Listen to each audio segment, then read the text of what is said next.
Chapter 45. Gluten intolerance, also called celiac disease, and genetics. This is specific training for the gluten sensor, and this is also known as wheat intolerance, wheat protein intolerance. You will find this test here. It's called the gluten sensor, and it has two roles. It does not help in prevention because there's no way to prevent it. However, it helps you in early diagnosis and when it develops in treatment. And now let me explain the concept. Gluten is a protein that is common in wheat, also many types of grain, any kind of cereal. And it's actually, the disease is called by an incorrect programming of the immune system.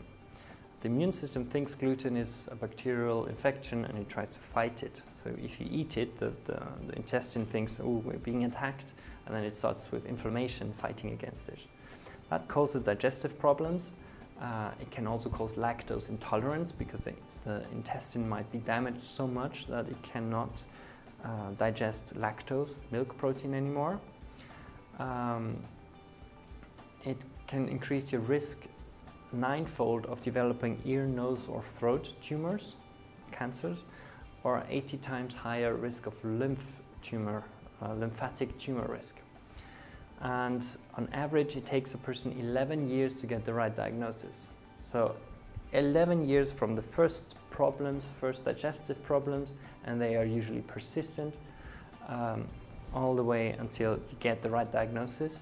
And that's a big problem because 12% of untreated cases are fatal. So people have these problems, they try to find out what the source of the problems are. It takes them 11 years, and many people die because of the follow-up diseases, because they could not get the right diagnosis, because a gluten-free diet would help to be completely free of symptoms. So it's very important to identify these people, either the ones that already have the problems but they don't have the right diagnosis, or people that don't have the disease yet or the problems yet, so that they are made aware that they are of a high risk population, and as soon as the first symptoms arise, they can go to the doctor and get the right diagnosis. And that's the aim of this test. As I said, gluten-free diet, complete freedom from symptoms, and normalization of these tumor risks, these cancer risks. And here is how it works. This here is the inside of an APC cell, antigen presenting cell, they're called. This here is the inside of the cell, and that's the nucleus, that's where the genes sit. And the normal process of what these cells do is like this. They find bacteria, they absorb it, and then they cut it up into smaller pieces. And these bacterial pieces are then recognized by two genes that produce two proteins, and they're DQA1 and DQB1. And these genes are instructions for these structures here. And they are both parts of a receptor. And a receptor basically is like this. They take part of the bacteria, grab onto it, and then present it to the surface.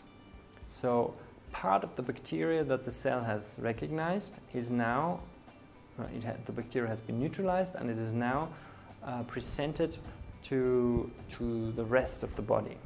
And then certain cells called T cells, they grab onto it, they recognize, oh, there are bacteria in here, and this is what they look like, and then they start inflammation and fighting against these cells.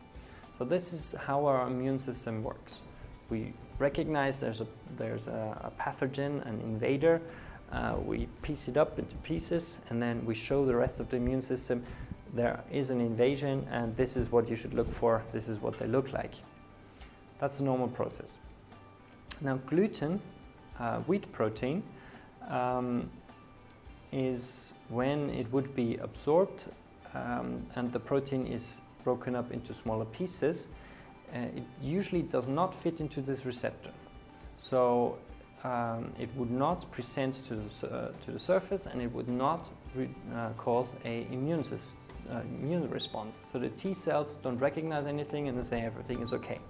This is what is happening in a majority of people. So they can eat gluten and they don't activate the immune system.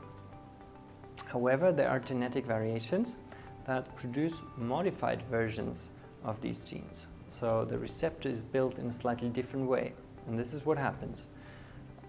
This receptor is suddenly able to present gluten to the surface.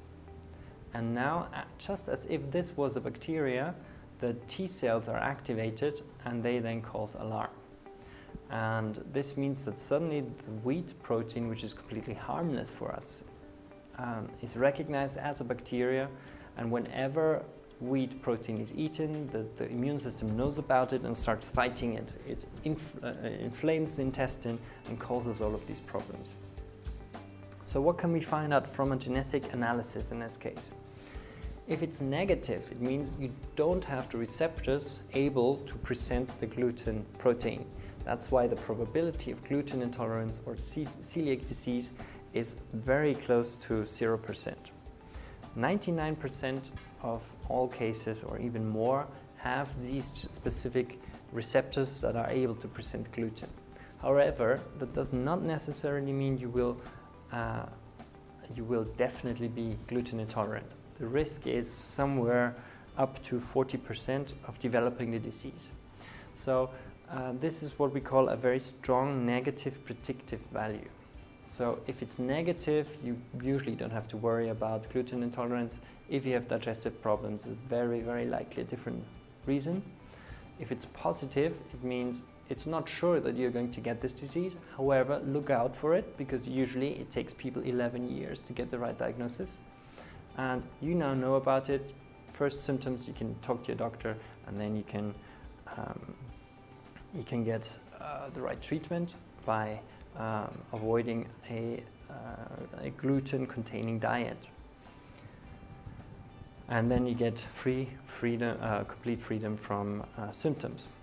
So early detection is one part. Pay attention to the symptoms and save yourself the 11 years of problems without knowing what the cause is. Then you do a dietary adjustment, avoid gluten-containing food. The nutrition sensor, where we have a list of different food types, will help you. It will show you a warning sign in anything that contains gluten, which will help you to avoid food that might contain gluten. And that's the end of chapter 45, Gluten Intolerance and Genetics as specific training for the gluten sensor for celiac disease.